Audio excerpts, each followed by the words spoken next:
guys, here we are with me, Nurul Adilia Selina, aka Selina, in this segment, What's Up 4.0.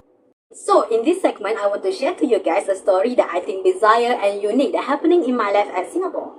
This story began after a month I was freshly graduated from my high school. With the mindset that I'm still stuck with my high school life, my mom sent me to JB at my cousin's house and made me to find a job.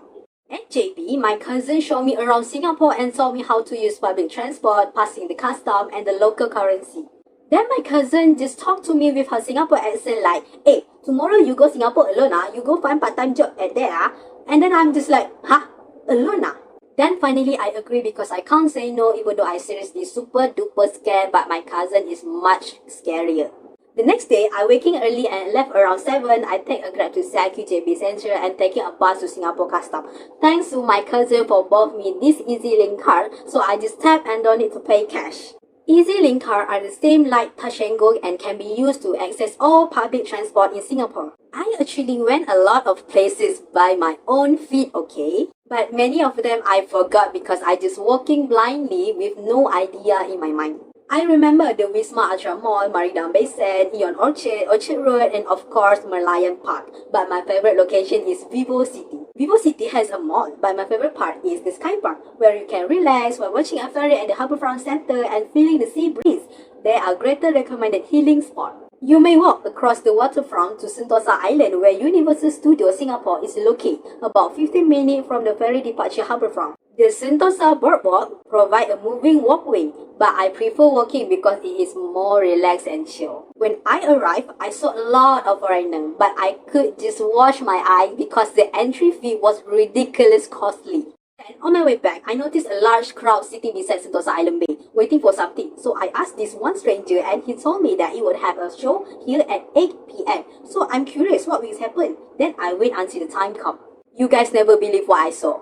I just watched a spectacular love story between a pair of massive mechanical cranes who undying love for each other transform them into the real bird unfold at the waterfront. This nightly performance combined groundbreaking light, sound, water effect, and engineering promises to be breathtaking. The crane dance is open to all visitors to Resort World at no charge. You guys can enjoy this magnificent show just for free. After the show, with wet clothes and happy face, I headed to the Queen Street bus terminal to meet my cousin and return home together. Fun fact that I experienced at Singapore is the locals speak Singlish, not just English. Don't be too surprised to hear Singaporean add the exclamation like lah and leh to their sentence. For example, cannot lah, this cannot be done lah. Sometimes they will also combine two different languages like English and Chinese. For example, 哇老伟这个东西 so expensive The meaning is, this thing is so expensive. To be honest, I always use Singlish when I work, till I can't to speak English properly when I go back home. Another fun fact is, did you know chewing gum is banned in Singapore? Just only those with medical prescription can chew gum. When I first visited Singapore, I was shocked by how fast people walk. Then I discovered that Singapore has the world's fastest pedestrian, walking at a speed of roughly 6.15 km per hour. I also having multiple of hard time at Singapore, such as when I look for a job, I get rejected a lot because I'm not a citizen and I hardly to communicate in English. My phone is broken that time and it's always lost the network and makes me difficult to contact others, especially when I lost in the middle of nowhere. And I doesn't like using Dhoby Ghaut commuter station because the signs are very confusing. But finally, I was able to overcome the hard time because I finally get a part-time job at Clarke Quay as an event helper for a month because I have ability to speak in 3 different languages such as Malay, English, and Chinese.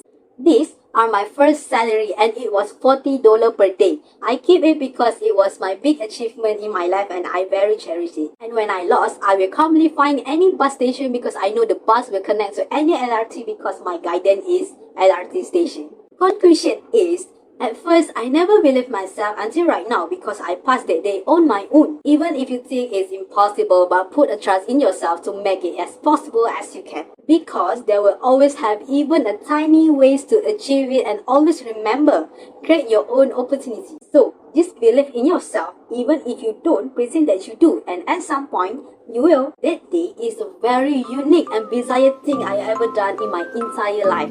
Thanks for watching guys. I hope you guys having a great day and a great life, okay? See ya!